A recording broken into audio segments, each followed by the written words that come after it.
welcome back, everyone. Hey, while things are happening, kids are asleep, wives are in bed, we got time, so we decided to go ahead and hit another episode. So we're going back to our top 38 power ratings. Again, not power rankings. So keep that in mind as we go through this.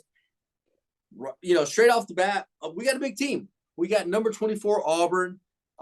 Hugh Freeze, we keep talking about, how much of a difference head coaches make. So here we go again. Hugh Freeze.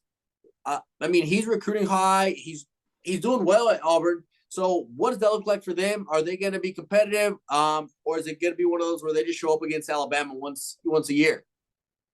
Dave, I'm still laughing. You're right, man. Kids are asleep. Watch asleep. Let's go ahead and bang this thing out. Get after it again. I love it. We're going to get deep into it here. And when we can get them in, we're going to get them in. When the wives aren't on us, we're going to get them in. And here we are. You start us off at 24 Auburn. It's a great way to start it out. Hugh Freeze, great coach, great recruiter, great at the X's and O's. Don't do the off-the-field stuff, Hugh. Keep it in check. Keep it in line. Be a leader of men. Show them how to get this thing done. I am a little shocked they didn't dip into the portal a little bit at the quarterback spot. I'm not completely sold on Peyton Thorne. Let's not forget he came in from Michigan State a couple years ago. What does that look like for him in year two of this system? Man, I'm not sure. Like I said, I'm not sold on the guy. So he's really got to do some convincing. They do have an incredible receiving core. I do think that is headlined by five-star freshman Cam Coleman. Hugh went ahead and landed him, brought him in. Massive for the program. They are trending in the right direction. The recruiting classes are nice. And he really knows what he's doing. Like I said, no one would be surprised to see Auburn beat any opponent, but no one would be surprised to see Auburn lose to any opponent too. So they're a very tough team to try to figure out where exactly they fall. I wouldn't be surprised to see them at 37 coming into our ratings at the end of the season. I wouldn't be surprised to see them at 5 at our ratings at the end of the season. Once again, ratings, not rankings. We're not taking wins, losses into consideration. We're trying to figure out what this team shows on the field. That's how we get to this point. Hugh Freeze, don't lose to New Mexico State. Don't lose to New Mexico State again. You'll slide up this list. Do your job. I believe in you. Keep this program going in the right direction. Win some ball games. All right. At number 23, we have Oklahoma State. I personally think they don't lose more than 2 games, mainly because of Ollie Gordon. How much of an impact does he play over at Oklahoma State? Ollie Gordon, monster. First team preseason All-American at running back in a time where the running back is a pretty plug-and-play position. There are guys that separate themselves into another tier where they're not plug-and-play. This is one of those guys. His name does come up in Heisman conversations. That's very impressive for a non-quarterback. This guy is a true difference maker. Mike Gundy made it clear he's going to feed him the rock for Ollie Gordon's off-the-field issues. The more you feed that guy the rock, the more I'm a believer in that team. I mentioned Mike Gundy. He's as consistent as it gets. I'm with you on this Oklahoma State train. I'm with you on not losing more than 2 games. They have all the ingredients to really make this thing go. Nick Martin, second team preseason All-American at linebacker. Let's tighten that defense up. Get Ollie Gordon the ball. You're going to win plenty of football games. All right. Now, next thing we got is number 22, Nebraska. This here, Nebraska really shows you the power of NIL. They have 5-star quarterback Dylan Raiola, which, let's be real, in any other situation, if NIL probably wasn't a thing, would he be at Nebraska? I personally think he would be at a lot higher of a caliber team, maybe a team that is for sure going to get into the playoffs. But talk to us about Nebraska. How big of an impact does Dylan Raiola play there? And Matt Rhule, second year, what does that look like? Yeah, there's a ton of buzz surrounding this program right now after landing a guy like the 5-star quarterback Dylan Raiola, who somehow was a top quarterback coming out of that class last year. I'm a believer in Dylan Raiola myself. He trains with Patrick Mahomes. He has similar play styles. I'm not saying the guy's Patrick Mahomes, just saying the play style is very similar. Trains with him. Obviously, he's going to pick up some traits. They were a top 25 defense in 2023. They just couldn't take care of the football on the offensive side. They are top 5 in returning starters. Take care of the football, give Raiola time. Receivers get some separation. Jamal Banks is 6'4", 220 pounds. Utilize that guy transferring in from Wake Forest. You kind of talked about Dylan Raiola. Would he be at this program? I believe so. I think he wanted to be here. I think he's got some family ties to this program a little bit. I do have some concerns. The guy's bounced around in high school from school to school a little bit. Has kind of been in and out of programs, committed, decommitted. He's here, he's there. He's settled in now with Matt Rule. Matt Rule really gets things going in his year 2, year 3, year 4 seasons. Look for this program to really make some noise in this conference this year, Dave. Don't sleep on them. I would not be shocked one bit to see them slide way up this list and higher in our ratings. All right. Next up, we got a team that, there's a lot of teams making changes at the head coaching position. And then we got number 21 Iowa that maybe this is where you kind of look to make a change. They've had Kirk Ferentz up there, some time. Maybe let's look into something different. I mean, they should realistically do really well this year, and there's no reason why they shouldn't do really well this year. Yeah, Kirk Ferentz, it's interesting. Iowa's interesting as a program. They are polar opposites on both sides of the football. This offense, horrendous. This defense, spectacular. Couldn't be more different. You do ask yourself how much longer Kirk's going to be around.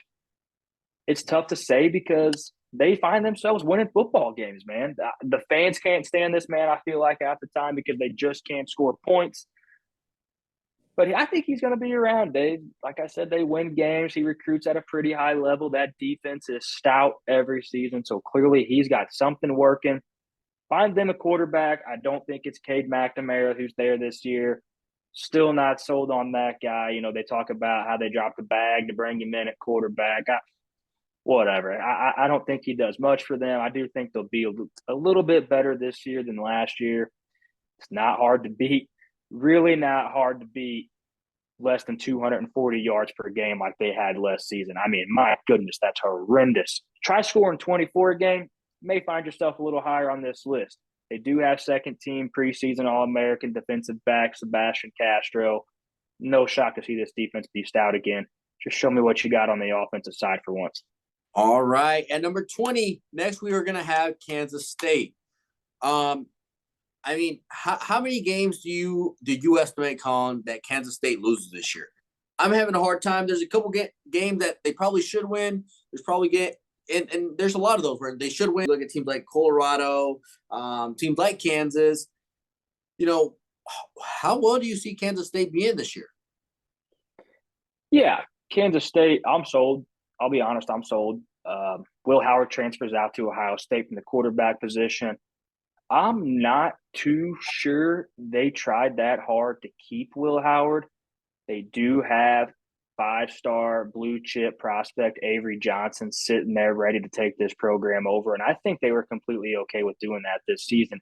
He did get some snaps last year. They didn't really let him get out there and just sling it around. He did show off his legs a little bit. Very talented running the football. Very talented passer.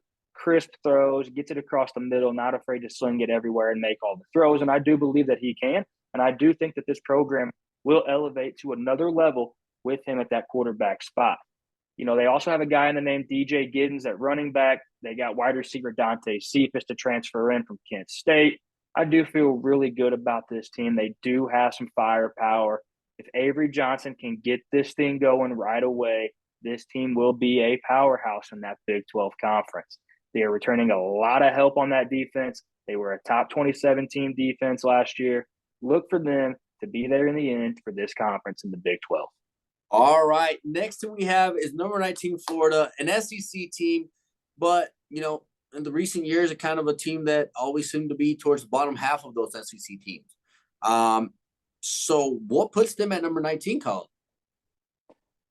Some of you are probably surprised to see a team like Florida at 19 on this list. All the things you're hearing about them, they're not going to win. They're not going to this. Billy's fired. I know I said last episode the seats aren't hotter in the swamp that Billy Napier sits on, and that's saying something. But, man, this team is still talented. I don't care what anybody says. I do think they struggle winning some football games. They do have the hardest schedule like ever truly this season. But, man, they could beat every team on a neutral field that's ranked below them on this list. I have zero doubts in that.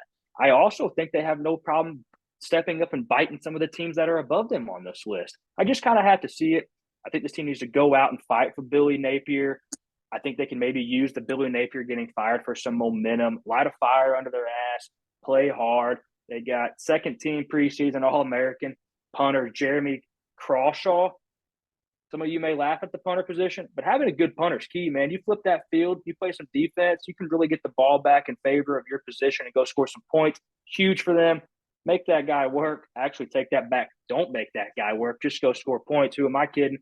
This pass rush could really be a problem. Graham Mertz and DJ Lagway, that is a good battler at that quarterback position. But I kind of want to take the heat off of Graham Mertz a little bit. Let's not overlook what he did last year. The guy was very good at taking care of the football. He had 20 touchdowns, 3 interceptions. This is the top 25 class in returning starters, and this is the top 25 transfer class. So, I mean, they do have some talent. I think they belong in this spot. I have no second guesses about where I have them. Matter of fact, I really do think they slide up no matter what their record ends up being. I really think they show what they got here. And is Billy Napier the guy at the end of the season? That I don't know. I find it very hard to believe that he is, because no matter how hard they play, all people look at is wins and losses, and it will not look good for them at the end of the season. All right. And number 18, we got Texas A&M. You know, one of those teams that when you talk about NIL, it makes a big difference. There's a lot of money over at Texas A&M. So they switched things around. They're going with Mike Elko now, previously at Duke. How's that going to play out for them? Yeah, Mike Elko coming in, massive grab for this program. Huge believer in Mike Elko. I do think he's going to be much better than Jimbo Fisher was for this program. Not hard to do. Jimbo Fisher recruited at a high level, but still couldn't win games for them there. So I do think it was time to move on. And what a great fit Mike Elko was. Very successful at Duke. You know, he comes in and gets paired up with a quarterback like Connor Wegeman, who, barring health, is a very good quarterback and definitely make the throws, push the ball down the field for them. Can try to find a guy like Moose Muhammad at the receiver position. That guy's a stud. Get him the rock. Let him do things with it. I do think Ruben Owens going out long-term at running back does hurt a little bit. It kind of stings the depth. I don't think he was going to be the primary back, but I do think it stings that depth a little bit. They do have second-team All-American Nick Scourton coming in. That's huge for this program. He's going to anchor that D-line, and he's going to get pressure on opposing quarterbacks by himself. So this is major for them. Look for Texas A&M to finally put it all together with a new great coach at this position. All right. I mean, I'm behind the Texas A&M hype, so hopefully they crush it. I mean, I want them in the playoffs. I just want to see what they can do. Another team that I wouldn't mind seeing in the playoffs is number 17, Tennessee. They've gotten better. Their head coach over there, Josh Heupel, I mean, has been doing great. Now they got the new quarterback, which, hey, I'm going to be honest, I'm not even going to try to say his name because I have no not going to lie. Point is, he's a 5-star, supposed to be this next big thing. So what does that look like for Tennessee with him at quarterback position? Hey, we'll just refer to him as Nico. We'll just call him Nico. Nico the Great. Nico's good with me. I love Nico, man. This guy's a stud coming in, sat last year. Got to see Joe Milton do some things. Joe Milton showing the things that he shouldn't do, should do, some throws he should make, shouldn't make, how to protect the football. Josh Heupel is a great coach, great offensive mind. You pair him with quarterbacks, this is great. Let's just have Nico just give them 3/4 of what Hendon Hooker gave them a couple years ago, and they will make some noise. They are such a talented team. Dylan Sampson at running back, Squirrel White, Brew McCoy. They got experience at that wide receiver position, experience at the line. And I really want to talk about preseason All-American first team defensive lineman James Pierce. This guy is an absolute game wrecker. He wreaks havoc on opposing teams' offensive lines. He will kick their ass up and down the field all game long. Look for him to go in the first round, if not first pick. Maybe go ahead and sprinkle a little bit of that action out there at your favorite betting site. James Pierce, first pick overall. Go ahead and get it early. Like I said a second ago, this defense is nice too. They have a top 25 defense last season. Great D-line, and James Pierce does anchor that. Look for Tennessee to make waves, potentially find their way into a playoff spot. All right, a lot of change going on throughout all college football. One team that isn't, doesn't really have a whole lot of change is number 16 Utah. Cam Rising. I mean, man, this guy, you would think he'd be married and have kids already. I mean, this guy has been in college football, as long as a lot of us have probably been watching college football. I mean, Yeah. I what is he? This is his 7th season in college football, and he really is eligible for an 8th year. So this man could be in college football for 8 years. I mean, you talk about if NIL would have started earlier, this man would have been fired. Yeah, man, I feel like my kids have done grown up, went off to high school themselves by this point. Good Lord, this guy's been around for a minute. Put some WD-40 in the knees. He's not going to the next level. He's already too old. Yeah, I think he did kind of say he didn't plan on coming back for that 8th season. Thank God, man. I hate sounding like that, but there's no spotlight for this in college football, in my opinion. I think a lot of it has to do with the medical red shirts. He has been banged up, did red shirt coming out of high school, I believe. The COVID years. I mean, a lot comes into play on this. So, good for him. He was banged up last season. I do want to see him go out playing, not being hurt. So I do like that. But yeah, man, it's just funny. It's hilarious. He's definitely going to be older than everybody he plays against for the most part. But yeah, you pair him with Kyle Whittingham again. Obviously, they know each other very well. They can run a very fluid and confident offense. Dorian Singer comes in from USC, wide receiver. Guy's a stud. He can really make things happen. Just get him the rock, get him some separation. They are top 20 in returning starters. They are a top 20 team defense. I look at Utah and they're not a team of superstars, man. I don't really feel like they've ever been a team of superstars, but they're a team that maximizes potential, puts everything together every year. Kyle Whittingham absolutely gets the most out of his players. Anytime Kyle Whittingham is a coach of a program, they have my vote to be there at the end. I'm a believer in Utah. I am a believer in Cam Rising again, and I'm 100% a believer in Kyle Whittingham. Go get him. All right. Going to the next thing, and a very common theme we have in college football this year, a lot of change. I mean, from head coaches to, players, playing in 3, 4, 5 different schools. This time we have, a lot of changes in conferences. I mean, look at Oklahoma coming into the SEC. I think this is the one year where the most teams have shifted around. And again, I think it comes down to NIL. Everyone wants to get these deals with all these TV agencies and everything. So they're moving around because they want a piece of a bigger pie. They don't want the same piece of the same pie. So, how's Oklahoma going to look here? Tell us about it. First year in the SEC. Are they going to be as good as they were? Biggest question for me: how does Oklahoma hold up to the SEC schedule week in, week out? Obviously, they could answer the bell in the Big 12 every season. For the most part, they out-talented every team at every position. But things are going to be different for them. Things are going to be hard in the trenches for them. It's going to be a wake-up call. I do think Oklahoma can handle it. I have no doubts in that, honestly. Oklahoma recruits at a high level. They've competed against some of these teams before. They've made playoffs. They're a talented team, man, and they're led by Brent Venables, who is really trying to steady this program out again, get them back at the top tier and compete at that top tier. And when I say top tier, I mean competing for championships, not just winning 8, 9 games. That's not acceptable for Oklahoma. Those fans don't want that. They are a team that wants to chase national championships. Brent Venables is the guy for the job, I believe. Let's just see if they can get there. They have a first-time starter, Jackson Arnold. Guy's a stud. Dillon Gabriel transferred out to Oregon, left Jackson Arnold in control. I don't think Oklahoma hated that by any means. Would they have loved to have had Dillon Gabriel again? I don't know the answer to that question, but who wouldn't? But yeah, Jackson Arnold, blue chip prospect. You hear he's zipping the ball around all over practice right now. Guy's an absolute stud. Let's see if he can get out there and sling it around. They did have a top 20 portal team. They did bring in Deion Burks, who probably headlines that from Purdue, absolute stud receiver. Wouldn't be surprised to see his name hanging around, the Biletnikoff Award. Wouldn't be surprised to see his name sprinkling around, leading the league in receiving yards, maybe some touchdowns.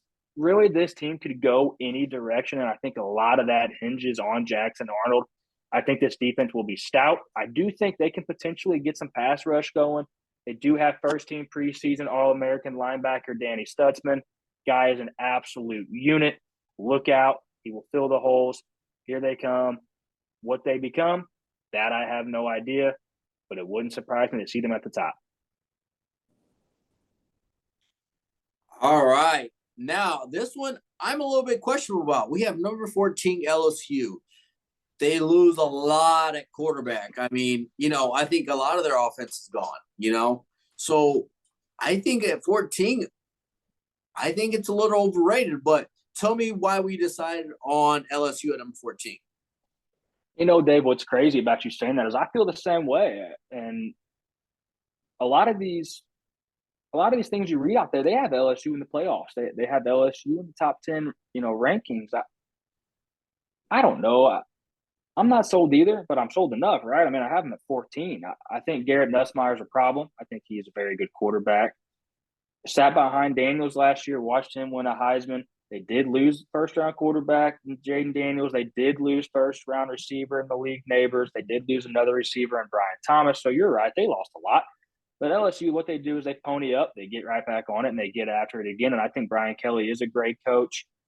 Kyron Lacey looks to fill in for Malik Neighbors. Do I think he's Malik Neighbors? No, not necessarily. That's a tough task. But I do think Kyron Lacey can be a problem for most secondaries.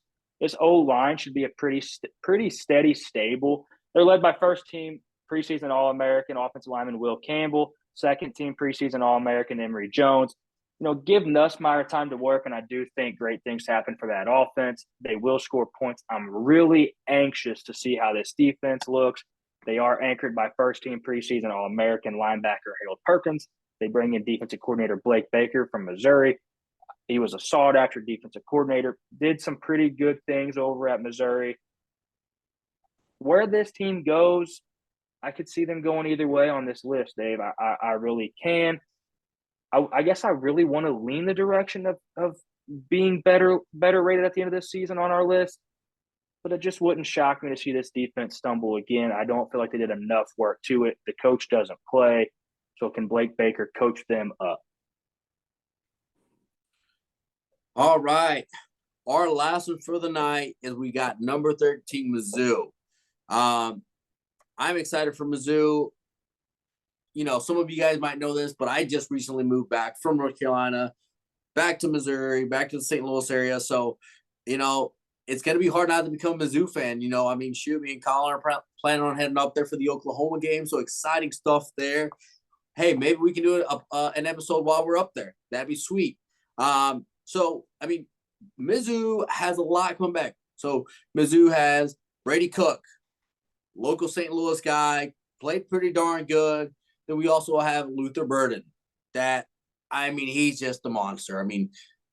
I personally, I don't know why he's at Mizzou. I respect him. I respect him for going to Mizzou because it's his hometown team. But, man, I would have gone somewhere else. So, tell us about Mizzou, Colin. Yeah, man, I ought to kick your ass for that comment, but I'm going to let it go. Yeah.